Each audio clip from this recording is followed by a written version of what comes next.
If you're someone who's always wanted to write your first novel, or if you're someone who's written a little bit of fiction in the past, but really wants to get over all the hurdles there are to getting your book published, so it shows up on Amazon, Barnes & Noble, Apple iBooks, all those places, then this video is for you.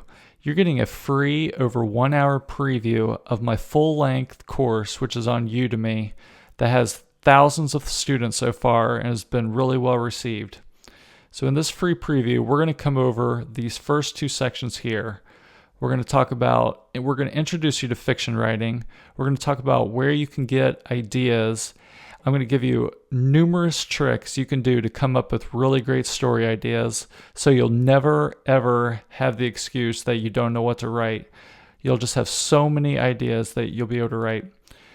Next, we're going to talk about plotting and some tips and tricks there, and whether you even need a plot at all.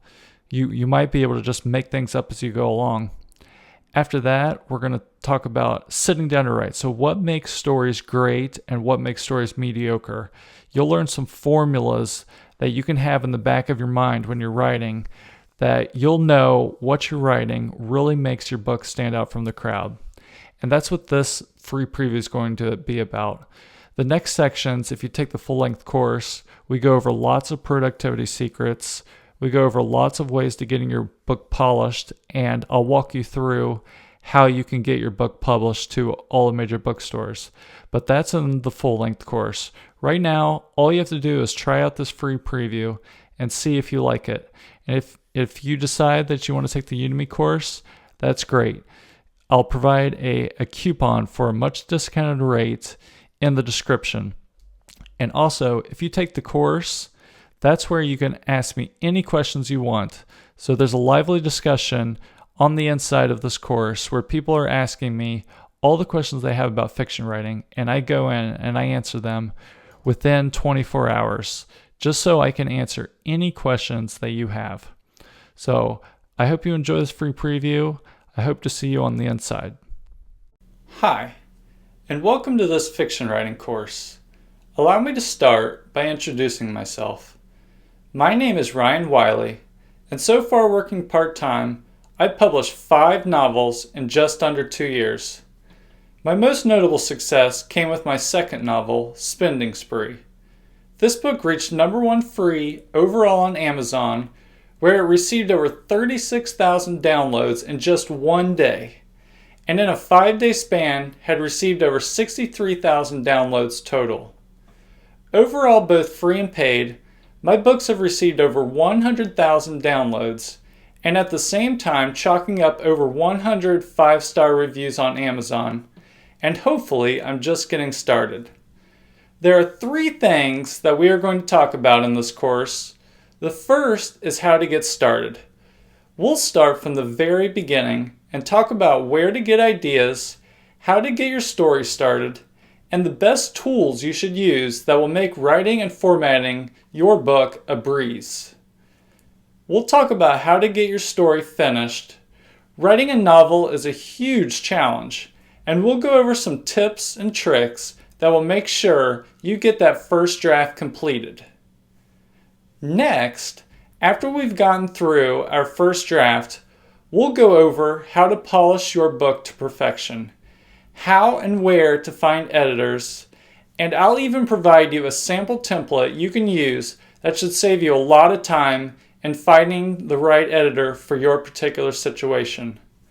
Finally, we'll cover how to get your book into all the 4 major online bookstores: Amazon, Barnes & Noble, iBooks, and Kobo, as well as how to distribute your book even further. With all that said, let's get started. My first book was called Disappearance, and it's about a man that wakes up one day and discovers that his wife is missing. So he rolls out of bed and sees she isn't there. Then he walks around the house and she's not there either. Then he starts checking the neighbors' houses, knocks on their door, and realizes that they aren't home either.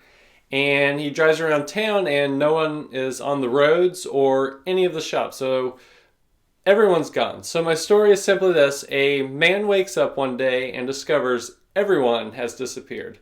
That's my story idea. That's what motivated me to get to page 1 and start writing.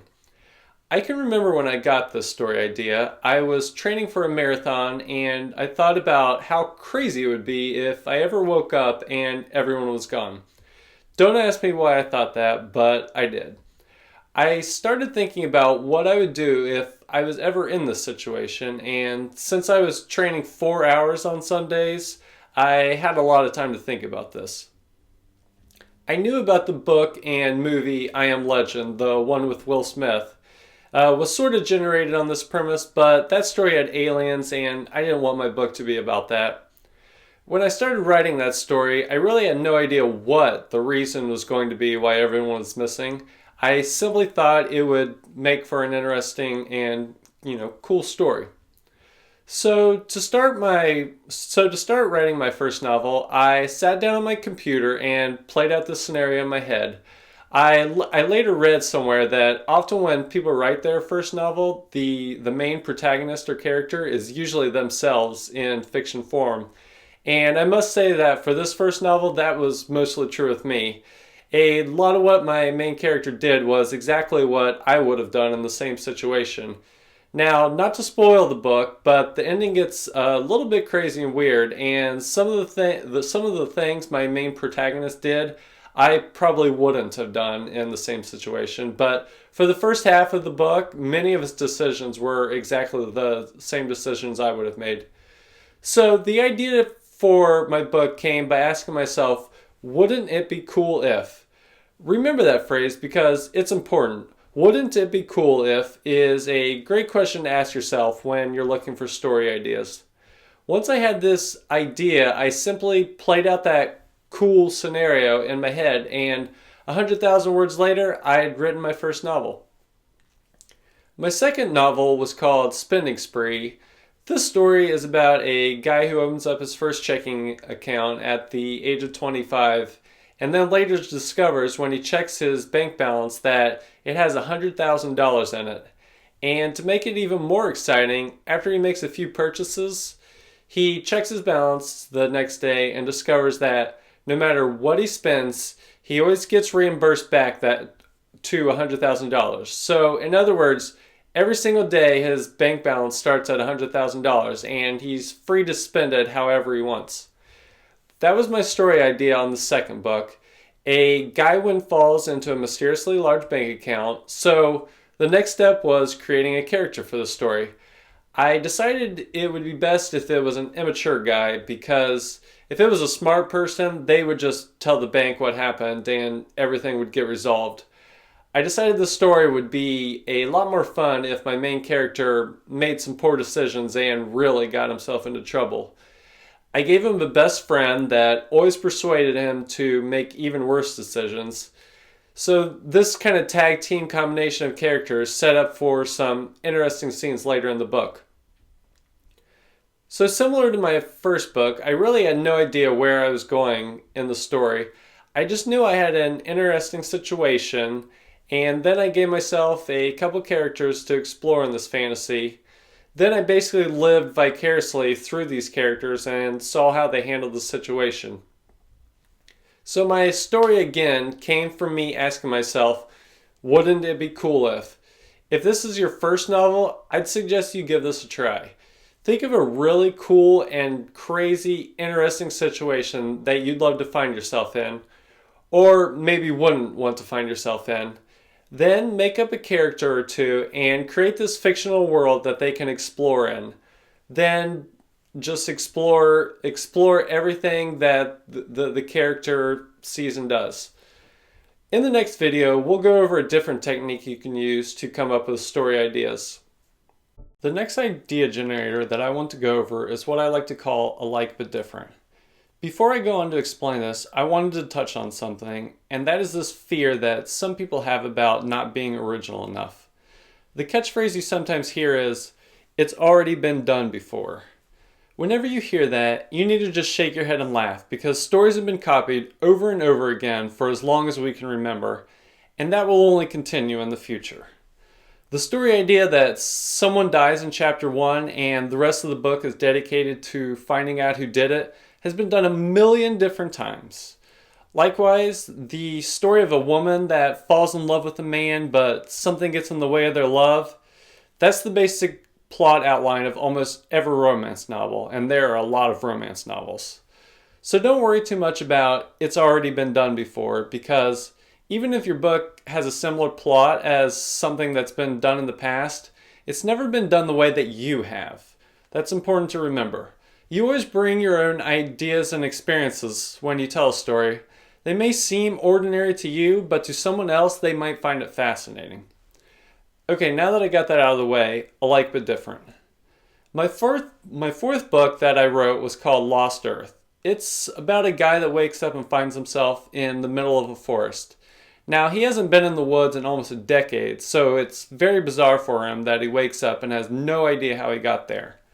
I knew eventually he'd meet up with some other people, and each person would have their own unique story of how they got there. Now, I came up with this story idea, well, actually, it's a series idea, after being really addicted to the TV show Lost. I binge watched all of this show on Netflix and enjoyed it so much that I decided that I just had to write a series that was loosely based on it. Without going into any spoilers, Lost is about a bunch of people whose airplane crashes onto this mysterious island. The great mystery of the show is, what the heck is up with this island? For my series, I wanted a bunch of characters, and I wanted them to be on an island, but instead of a plane crash, they were each brought here individually. The big mystery in my series would be less about the island, although that increases in mystery, but more why these people were brought here. So as I was saying, alike but different. Alike in that I planned on piling mystery after mystery after mystery like Lost does, but different that the big mystery is more about why the people are there instead of just the island itself. What's actually going on at the island in my series is far different than Lost 2. Alike but different is a great way to generate story ideas, especially if you're someone who reads a lot or watches a lot of TV shows. And since I brought that up, the point, absorbing stories is one of the best things you can do as a writer. Stephen King says that there are two things above all others you need to be a great writer, and that's read a lot and write a lot. I completely agree with this. He also says that, and I'm paraphrasing here, you can't move your reader emotionally if you've never been moved yourself. So to be a great writer, you need to get your hands on as many books as you possibly can. And if a book sucks, put it down and pick up another one. You don't want to train your brain as much that you possibly can that reading and writing is a magical experience. By slogging through a crappy book, you're telling your subconscious that what you're doing isn't fun. And it's the same with writing. If you're writing a scene and it's boring the heck out of you, take that as a clear warning that you need to change it up. Use your own boring fun compass as a guide, because if you're not having fun while you're writing, it's almost a certainty that your reader isn't going to like it either. But back to alike but different. Maybe this is just me, or maybe it's for anyone who works on stories, but as I'm reading something, I seem to always get story ideas that are loosely based on the book. So if I'm watching The Sopranos, I think about how fun it would be to write a mobster series. And then I usually think about what that series might look like, not writing any of these ideas down, just kind of imagining what I think would make for a really good story. Think about some of your favorite stories of all time. Could you write a book that is somewhat similar? It's a general good rule of thumb to write books in the genre that you enjoy reading the most. For one, you know what's been done and what hasn't, which is quite valuable. But also the act of writing them will be a lot more fun too. I hope alike but different makes sense. If it doesn't, shoot me an email or post a comment, and I'd be happy to provide a few more examples. It's a really great way to come up with your next story idea. I'm going to go over a couple more story idea tricks you can use the next time you need an idea. The first is using vocabulary words. Now, if you have a dictionary lying around, go grab it. Or I found a couple really cool sites you can use that I'll put links to in the video notes. Basically, the concept is this. Take a couple random words between 2 and 4 and then smash them together and see what sticks. By taking seemingly unrelated things and then trying to make a connection with them, It's an easy way to come up with some really original and out of the box ideas. I've read 3 or 4 books on creativity, and all of them have mentioned this technique in some fashion or another. If you want, you can predetermine one of those vocabulary words and then supplement it with a couple other random words. So for example, if you have your heart set on writing a vampire book, then one of those words will be vampire. Then either get your dictionary or that random word generator website and get a couple random words and see if you can come up with a vampire story idea with those random words. So for example, let's say your first random word that you find is religion. If that's the case, okay, we have a vampire protagonist who absolutely refused to kill someone because it's against their religion. So they have this internal battle with themselves, and no matter what, they're not going to kill someone. So that would make for kind of an interesting story, right? So let's say another example, let's say our vocabulary word is fat. So I'm kind of cheating here because I've seen a story about vampires before. But we always assume vampires are these beautiful, attractive people. But what if that wasn't the case? What if our person was obese when they became a vampire? Well, that means they'd be stuck being obese for the rest of their life, which would be kind of funny. They would be craving fast food. They wouldn't necessarily want to drink blood. And it would be a really interesting scenario for a story. Third example, let's say snow. Let's think cold. Maybe our vampire has to live in cold conditions in order to survive, but he lives forever, and with global warming, he learns, his days are numbered. We could go on and on with a list of words and come up with original vampire story ideas, but I think you get the idea. Many of these stories wouldn't be good, but that's okay. I'd be willing to bet if you want to write a vampire novel and you did this exercise for 15 or 20 minutes, you'd come up with at least one solid idea that you would be excited to get started writing. So if you want a fun story idea exercise to try, use the links in the notes or just open up a dictionary and point to a random word on a random page and see if you can generate some story ideas based on the words you come up with. Another trick you could do, and let me take a step back and say, you might want to have a few novels on your belt before you try this one, is simply to start with a random title or maybe even a random book cover and then let your imagination run wild on what kind of story you could write about. I'll post a link in the notes to a random title generator that I found. Pick a title that interests you, create a character or a set of characters, and then just imagine what kind of plot you could come up with based on only the title.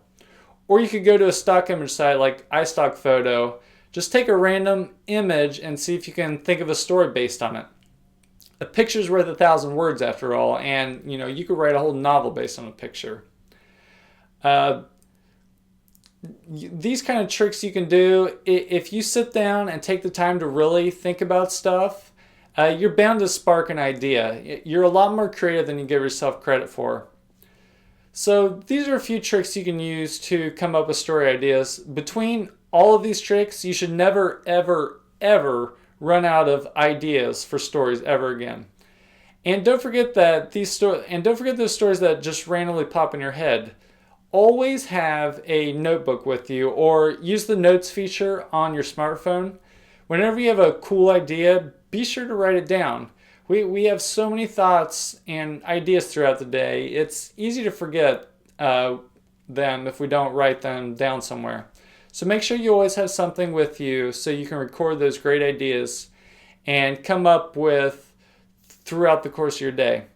You may not end up writing a story on some of these ideas you write down, but it's a good idea to have them because you never know, you just might. There are 2 basic ways you can create a story. First, you can plot out your story ahead of time. Now, when I first started, this was how I just assumed all stories were written this way, going step by step through everything that happens in your story. So coming up with a character, then laying out some bad things that are going to happen to them in the story, and at the end, they face this bad guy and they either win or lose. Basically, knowing everything that's going to happen to them in advance before you get down to starting that first draft and start writing. But as I learned, as it turns out, there's a second option. And when I first started writing my first book, Disappearance, I really had no idea what was going to happen in my story. I just had this scenario where a guy wakes up and everyone on Earth has disappeared. And then I basically just made everything up as I went along. Well, I got about 2 chapters in when I picked up the book On Writing by Stephen King. And at that point, I figured I should probably learn a little bit about this fiction writing thing. And who better to learn than one of the masters? Well, one thing that I found really interesting in the book was that Stephen King admitted that he didn't do any plotting ahead of time either. He said that, he too just kind of made things up as he went along and just kind of went with the flow. Now, in writing circles, they call this pantsing, or writing by the seat of your pants. And Stephen King likes to think of books as like fossils in the ground, and that's how he writes stories. So for me, it was quite liberating knowing that it wasn't that weird at all that I was just making things up as I went along. And as it turns out, many successful authors create stories this way. So which way is best, plotting or pantsing? Well, just know that you're in good company no matter which one you end up choosing. Notable plotters include J.K. Rowling, Dan Brown, Agatha Christie. Notable pantsers include Stephen King, Dean Koontz, and Nora Roberts. Both sides of these scenarios, they've sold bajillions of copies of books, so both systems work. Just know that. Now, which one you decide is totally up to you, but you'll need to decide this ahead of time. If you're not sure which one is right for you, then let me give you the scenario. Let's say you're going on a vacation, and it's somewhere you've never been before. Are you the type of person that would want to plan a bunch of stuff in advance and look online and decide what things you'd want to do? Or are you someone that really just kind of likes to go with the flow and see where things take you? What if you had a side trip? If there's along the way there's a side trip, would that be enjoyable to you, or would it kind of stress you out and make you want to just stick with your schedule and just keep going along? Now, it could be a combination of both of these. Most people, probably are a little bit of a combination of both of these. Myself personally, I'm someone that kind of likes to stick with the plan. I've got a few restaurants. I look things up, as I said, scout out golf courses. I don't need a minute by minute detail or anything like that, but I like to know a little bit in advance of what's going on.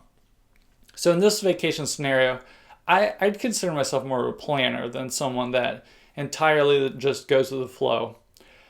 I'll cover in the next video the latest way I create stories and why I think it better suits my personality compared to how I wrote the first couple books and just made things up as I went along. Because when I made things up as I went along, it was kind of stressful for me. I had these major fears as I was writing that I wouldn't be able to come up with an ending, and because of that, some scenes in my stories just kind of wandered, and I never really got anywhere because I didn't know where I was going, so I kind of procrastinated with my character, just kind of making things up as I went along, and it all rooted from this fear that I didn't know how it was going to end. For now, just you don't have to decide if you're going to plot or pants. But by the end of this course, hopefully you'll have a better understanding of stories, like story structures, how good stories are formed, things like that, and hopefully you'll gain some confidence, and it'll help you decide if plotting or pantsing is right for you. In the next video, I'm going to talk to you about story beats, which is what I said I've been doing for my most recent stories. It's kind of a hybrid between plotting and pantsing, and to me, it feels like it gives you the benefits of both worlds without having to sacrifice anything. So I'll go over story beats in the next video. After getting through my first 3 books, I decided I needed to change up my process because making everything up as I went along was way too stressful for me. Not knowing how it was going to end, it was just a really big struggle. Now, I'm not a detailed person by nature, so I always had this kind of fear of plotting, but I later found an alternative to plotting that I really liked, and I thought it was just the perfect solution to what I was looking for. And it's called Story Beats. I first heard about Story Beats on the Self Publishing Podcast, which is this podcast by three fiction writers who share openly their process and the day-to-day life of what it's like to be a fiction writer. I'll be sure to post a link in the show notes, this podcast, so you know what I'm talking about. Now, if you don't mind the occasional foul language and the fact that they go way off topic a good percentage of the time, these guys are a ton of fun to listen to and definitely worth checking out. Now, Story Beats are basically where you write a short version of your story ahead of time. So if you're planning on writing a 60,000 word novel, then your story beats would probably come in around 6,000 words. So basically, give or take 10% of what the final novel is going to look like. In Story Beats, you start with chapter 1, and you basically just jot down a few notes of what you plan on happening, and then you go chapter by chapter and just kind of you have like a vague idea of what's going to happen, but you just fill in a little bit of details chapter by chapter. So if we started with chapter 1, maybe we want to have like a male character, and that they're in the scene in a coffee shop, and our character's typing up this article for a magazine, and at the end of the chapter, someone's going to rush in and say, Larry, come with me. I need you to come. I need to show you something. Now, that's really vague, but it's a start. It gets the ball rolling for a story. So when we go back to it later, we can fill in some of the details about what's happening. So maybe later we'll know what magazine he's working for. Who the heck is this guy that's coming in? How old are they? Those sorts of things. We can fill in a little bit of the details later, but it gets us going. So the point is, this is you go chapter by chapter and you jot down what's going to happen, and you make a few passes through this, adding more and more detail each time. The cool thing about Story Beats is you can change things up if you need to. So if you get to chapter 10 and Larry's needs to do something else, well, you can change that up in the first couple chapters. So it goes along with the ending idea that you came up with later. Now, trust me, it's way easier to do this in the Story Beats phase than to be 50,000 words into a novel and have no idea, knowing you have to change like the last few chapters. It can be a huge pain to do this, but if you do it during the Story Beats phase, this will save you just a ton of time. I think the easiest way to understand Story Beats is an example. So I'll be sure to put in the show notes an example of my Story Beats from the first episode of my latest book series, Lost Earth. I think if you can see Story Beats in action, then they'll make a lot of sense to you, and it'll really help. Story Beats for me it's really helped me write a whole lot faster. This was one of the best benefits, because I'm not constantly worried about what's going to happen, because I have a vague idea of where I'm going with the story. Now something to understand is this: Story Beats are not set in stone. So when you're actually sitting down to write the story and you find your character taking you off in a different direction than you originally planned, that's totally okay. When this happens, I very much recommend that you just go with the flow and see where the character takes you, even if it's a little bit different from the Story Beats you had, because trying to force things more times than not is just going to lead to bad writing. You can always go back and change your Story Beats later if your character takes you in this new direction. That's really the best approach. This is why I consider Story Beats the best of both worlds with plotting and pantsing, because it kind of gives you a little bit of both. What I consider the greatest benefits of plotting is not having to waste so much time during your story, coming up with ideas and what's going to happen next, and how's it all going to end. That fear factor of not knowing, and the benefits of pantsing are discovering your story, allowing your characters, more control of what's going to happen, and giving them the freedom to figure things out in their own unique way. That's the great thing about pantsing. Like I said, story beats, I feel both of these things are allowed to happen. So you kind of have this framework for your story, but you're not so restricted in what's happening like traditional plotting. And you can kind of color outside the lines whenever you find that it's appropriate. And sometimes with me, I'll change things up in a few chapters, but eventually my characters will lead me back to a part in the story that I initially came up with. So like an example of this, if I was writing an adventure story and in my story beats, I knew 3 chapters later they were going to end up on this mountain, however. Well, as I was doing story beats, maybe I gave them a few different problems in these first 3 chapters before they got to the mountain. But as I was writing the story, I thought of some different ideas, some bad scenarios they could be in. But eventually, they did get to this mountaintop. So what I could do is I could just go with the flow, and whatever happens, but later on they get to this mountaintop, and then I could continue my story beats from there.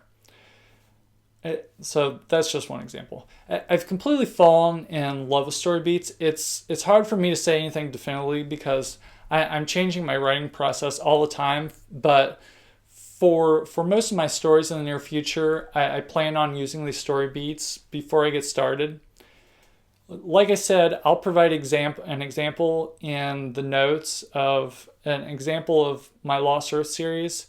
I really think if you read through that and see kind of what story beats look like, you'll really like it, and it could potentially be a great way for you to write stories from here to come. If any of this doesn't make sense, be sure to email me any questions about story beats, and I'm happy to provide you more examples, things like that, and we'll go from there. All right, now we're getting into some of the good stuff. What makes a story great? What separates a mediocre story from one that really excites us from beginning to end? Well, as it turns out, there's a lifeblood to every story. And with this lifeblood, it doesn't matter if we're talking about comedy, romance, drama, scary movie, thriller. Nor does it matter if it's a book, movie, TV show. All great stories benefit from this crucial secret to storytelling. Now, what is it? Well, it can be summed up in just one word. So think about that. One word. What is the lifeblood of every story?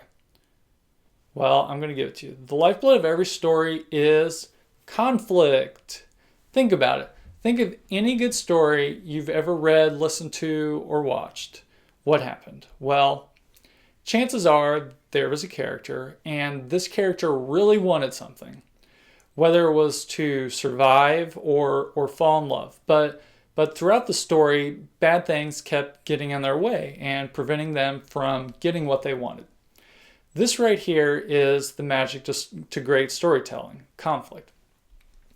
It's easy to imagine conflict with something like a horror story. When you have a character or a group of characters and they're just running for their lives, well, the conflict is right there, front and center for you to see. And it's the same with romances. Susie loves Bobby, but Bobby's in love with Jane, and then Susie does everything she can throughout the story to win Bobby's love. So there's that conflict that Bobby loves someone else. But what about comedies? Do they have conflict? Well, with comedies, they leave plenty of room for what master screenwriter Blake Snyder calls fun and games. But the overarching plot of a good comedy story has this built-in conflict to it as well. One of my favorite comedies of all time, and don't judge me for this, is Dumb and Dumber. I just love that movie. Not the sequel. The sequel totally sucked, but I'm just talking about the original. If you don't know the story, it's a story about a limo driver who drives this woman to an airport, and she leaves her briefcase there, and this guy spots it and grabs it, and he tries to give it to her, but she gets on the plane before he has a chance to.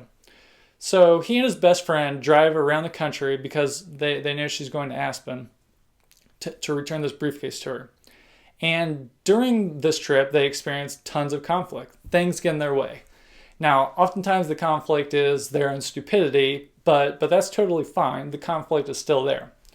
The story piques our interests because, well, first of all, because it's funny, but second, because these guys really want to get this briefcase back to Mary, but things just keep getting in their way. So that's an example of conflict with comedies. I think you intuitively understand at this point that all great stories have conflict. After all, you've probably read tons of stories and have picked up on this kind of flow. I know when I first heard about conflict with story, I thought, wow, I never really thought about it before, but that makes a lot of sense. And, perhaps you're feeling this way now. I hope so. So the next question becomes conflict. Why? Why is conflict so important to stories? And, what makes it so important? Well, the answer to that comes down to character. We all love good stories because of the characters, right? In a really well-written story, we root for the main characters to succeed. If a character just breezed through their whole story, never had any problems, it would probably be the most boring story you've ever read. So what exactly does conflict do to our character? Well, the answer is it reveals to us who they are. When someone is faced with their greatest challenge, that's when we discover deep down the type of person that they are. If they have this huge conflict, do they complain about it or do they take charge? Well, conflict reveals this. So let's take an example, Harry Potter. When Harry Potter is faced with all these challenges from you-know-who, it's revealed to us that Harry has unbelievable courage, that he's not afraid to go toe-to-toe with the Dark Lord if need be, and basically just risk his life in order to conquer good over evil. And seeing this makes us really want to root for Harry because, we like seeing that courage in our main characters and having them overcome their greatest fears. So the more our character struggles, the more it reveals about them. The best, most epic stories are when a character wants something just so badly, and the challenges they have to overcome them are just so great that we don't even know if they'll be able to accomplish their goal. We can't even figure out how they could possibly overcome this. But they're forced to give everything they had to overcome these challenges. And these kind of stories are the best ones you can come up with. So as you work through your story, there are a couple things you can do. Number one is this. Give characters, especially your main character, something to want. And they need to want it really bad. Money, fame, true love, doesn't matter. Give them something that they want and make it really a matter of life and death that they desire this thing. Number two is think of the absolute worst thing that can happen to your character and make it happen to them. Do this over and over again throughout your story.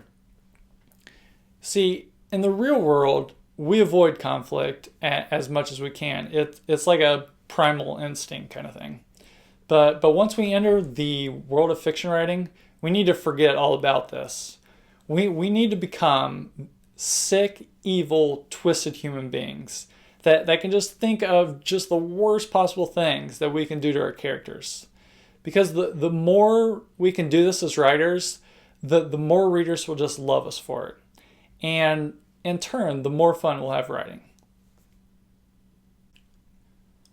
I'm unable to cover in great detail all the tricks you can use when it comes to fiction writing, but I at least want to introduce you to some of the advanced tricks that are out there.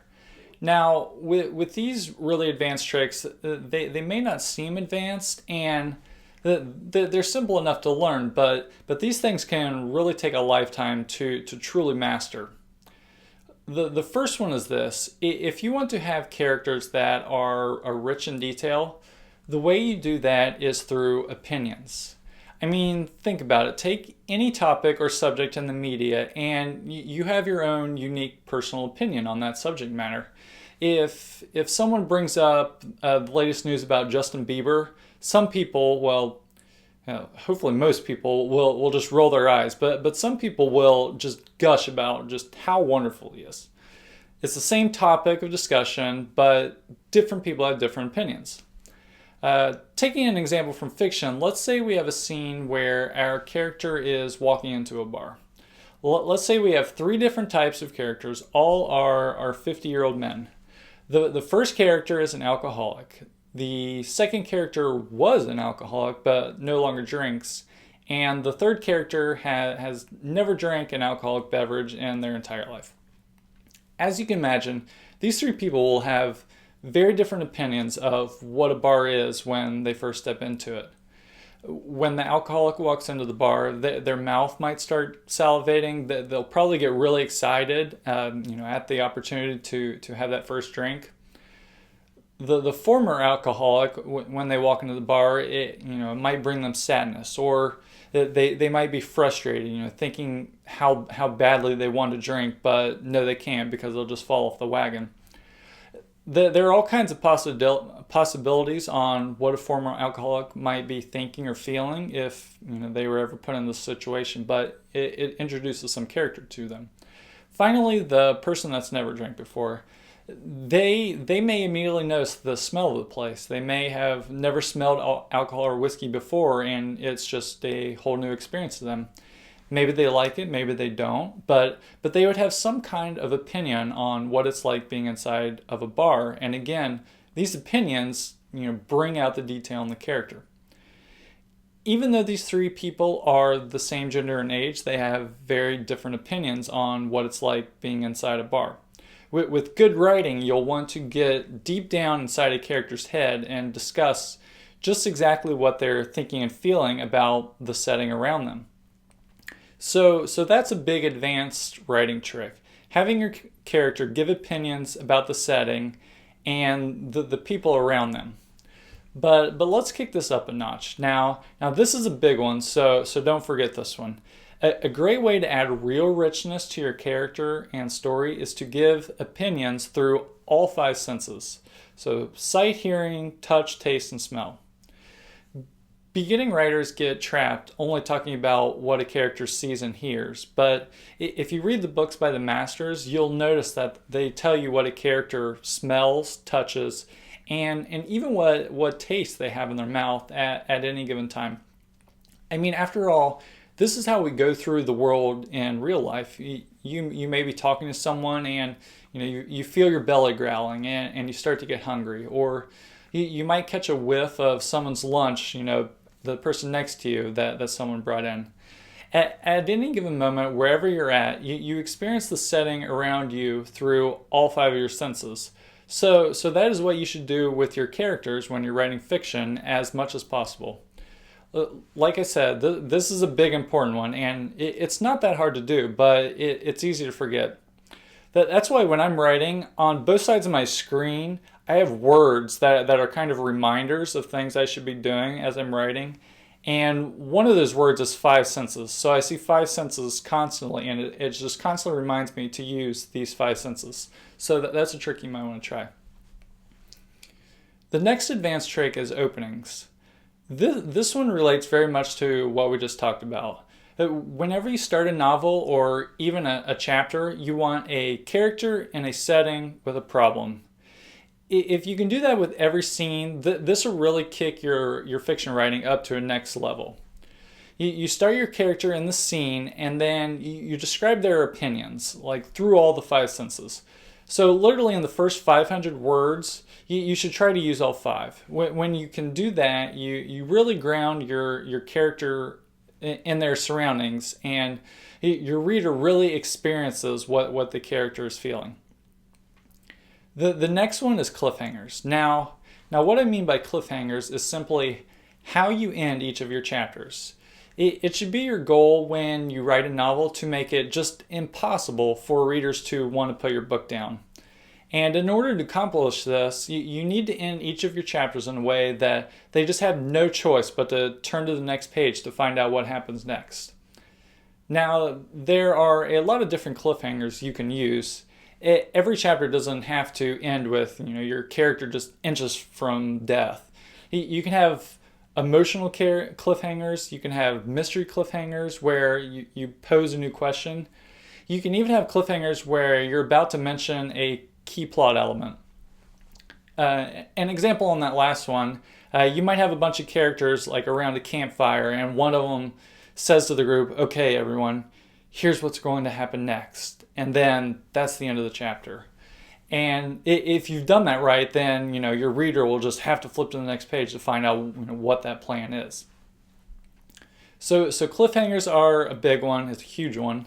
I'm sure you've heard of cliffhangers before, but again, I want to emphasize that you really need to end all of your chapters in a way that your reader will not want to put your book down. We could do a whole course on cliffhangers and the various types of them, but that's the most important thing you need to know. I should also mention now, after learning these advanced tricks, start paying attention to them as you're reading new novels, particularly by the mega best-selling authors. Say what you want about James Patterson, but he's just an absolute master at cliffhangers and getting his readers to turn those pages.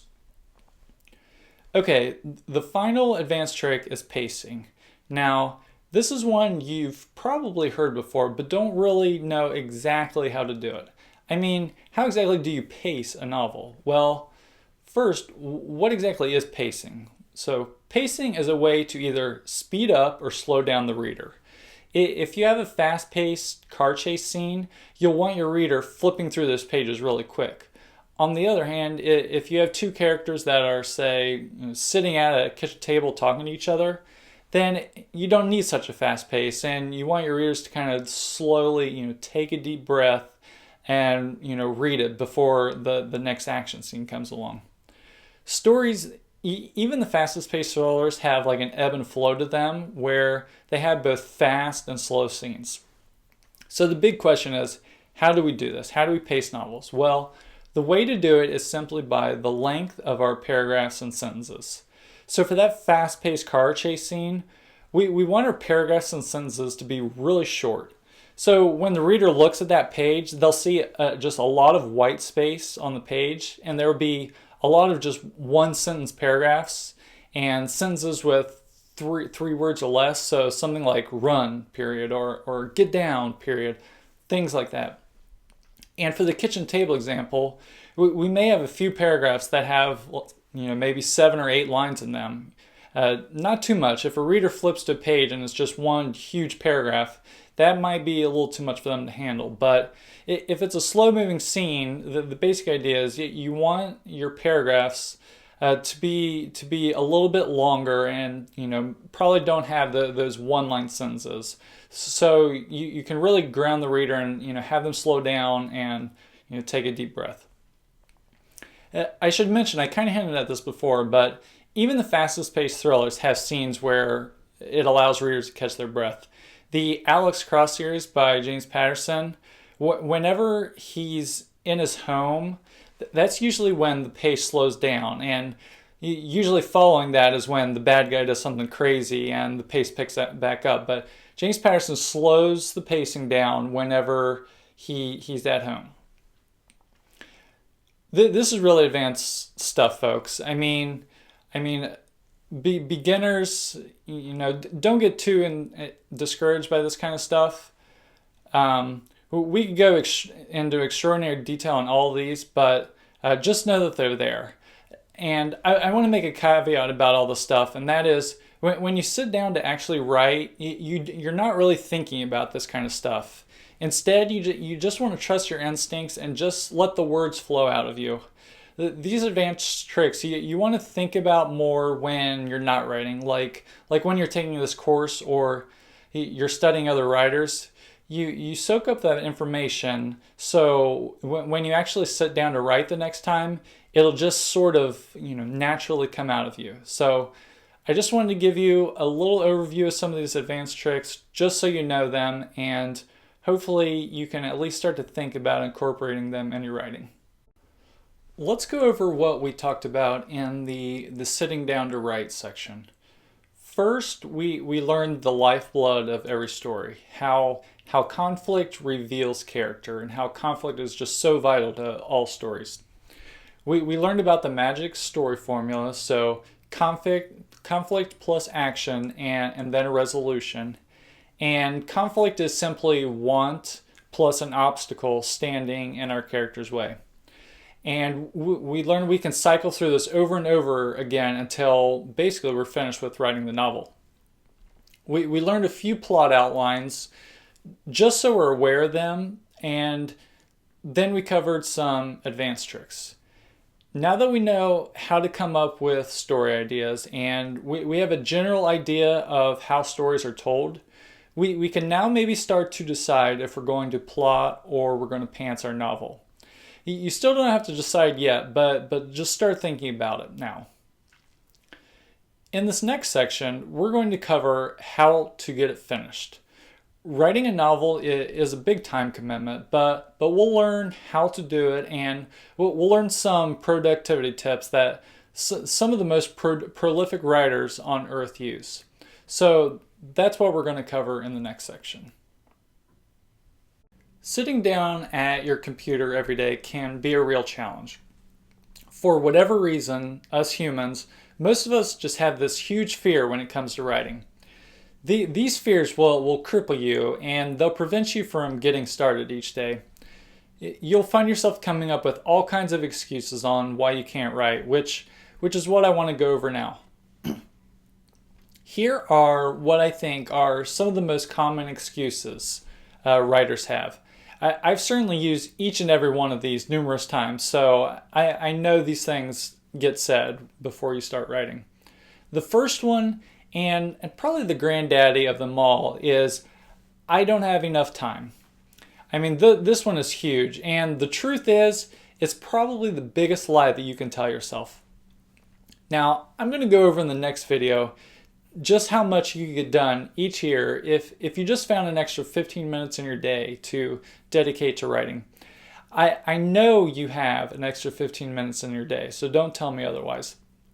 Because the President of the United States, he gets up and works out for 45 minutes every single morning. If he can find the time to squeeze in 45 minutes, I know you can squeeze in 15 minutes somewhere.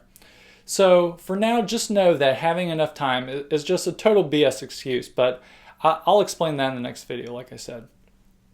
The next excuse is, my novel isn't going to be any good. Now, with this excuse, at least there's some kind of truth to it. You may write your first book, and it really may not be any good. In fact, if it really is your first novel, then I'd say odds are it's probably not going to be. But, I mean, that doesn't mean you shouldn't go ahead and write it anyway. If you want to be good at anything, and I know it's cliche, but, if you want to be good at anything, it takes practice, and writing is certainly no different.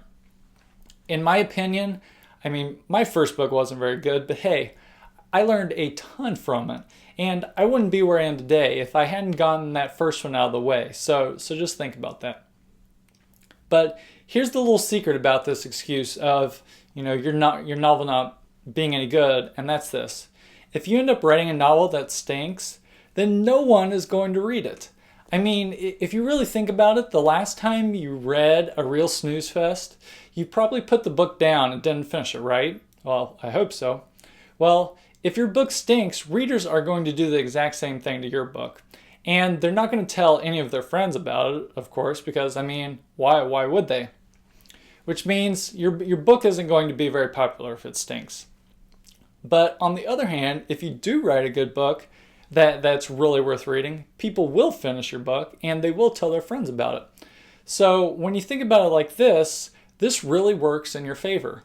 If you write a crappy book, then few people will read it and won't share it with anyone. But if you write a great book, lots of people will read it, lots of people will share it, and it'll become really popular. So there's really no reason to fear writing a bad novel. Now you might say, but Ryan, I wasted all that time writing the novel. Well, if you're really thinking that, then you need to really change your attitude about writing fiction in general, because this craft is supposed to be something that's fun. When you sit down to just make up a story, it should just be pure joy. There should be pure joy in it. You should never feel ever like you're wasting time when you're writing a novel, even if it doesn't have commercial success. The process itself of doing it should be enough pleasure, no matter how many copies that you sell. I constantly remind myself this. I have make it fun like on my board, so I'm constantly reminded of this. I know if I'm really like struggling to write that day, I know it's probably because the scene I'm writing is really boring. So I remember that make it fun, and it's a good indicator for me to spice up the scene. That way it's a lot more fun. Okay, the third excuse is I need to do a lot of research, and this is another big one. Instead of sitting down to write, you'll think you need to do all kinds of research, something on the internet before getting started. But the honest truth is, you don't really need to do a lot of research on most books.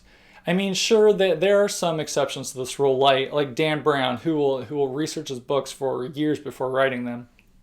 But you'll be amazed how much detail you can get into with your character with just a basic knowledge of something. That advanced trick that I talked about in a previous video earlier about giving a character opinions through all five senses, you remember that one? That really helps you avoid having to do a lot of research on your books, because if you think about it, you only have to talk about what's inside your character's head and what they're seeing in this tiny little world of theirs. Case in point with this, my latest book, which I mentioned, Lost Earth, the entire first book in this series takes place in a jungle. Now, as you may have guessed, I've never been in a jungle in my entire life, and neither has my main character. He's never been in a jungle either, but he finds himself, having to survive in this unknown land. Now, later he meets up with someone who has much better survival instincts. So I needed to do some research on things you could do to survive in the jungle. Things like find water, food, make shelter, things like that. Well, I was able to write a 100,000 word novel about these guys surviving in the jungle based on one single article that I read online. I was able to capture basic jungle survival techniques based on this very limited knowledge.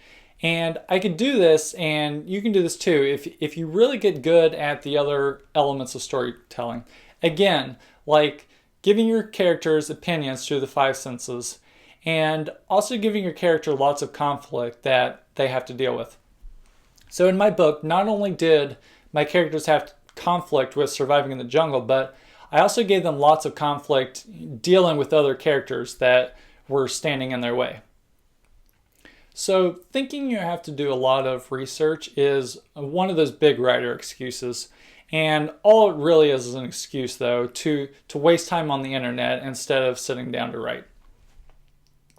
Okay, the other big one is I can't come up with ideas, but we've already covered this one pretty extensively in the beginning of the course. Ideas are everywhere, and they're really a bottomless pit. If you still find yourself stuck with story ideas, go back over that preliminary section, and you'll find all kinds of techniques on coming up with story ideas. Now, you may have some concerns about where to go next in your story. And for this, all I can say is, if that's the case, realize that you're not the first writer to ever deal with this problem. Every writer goes through it, and usually many times throughout a story, people deal with this problem. You just have to have confidence in yourself that if you think about it long enough, you'll come up with the right solution, plot solution. And if you don't, well, we already discussed what happens if you write a bad book. Okay, in our next video, we'll go into more detail about that first excuse, about not having enough time, and just how much of an excuse it really is. Thank you so much for watching this free preview. As I said before, This is just a small sampling of the full course, which is in Udemy currently. So we just went over these first two sections, the preliminary stuff and sitting down to write. In the full course, you'll get the getting it finished, so all the productivity secrets you need to get going, and how to get your book polished so it really shines when it goes into publication. And also, I'll walk you through all the details you need to get published. So covers, publishing, how to distribute your book, all of that is included in the full course. And not only that, you'll also get access to me where I'll answer any questions you have about fiction writing. So really, there's nothing I wouldn't be happy to answer as far as the fiction writing process. And you get all of that in the full course. So use the link in the description where you can get a huge discount on the full-length course. And I really hope to see you there.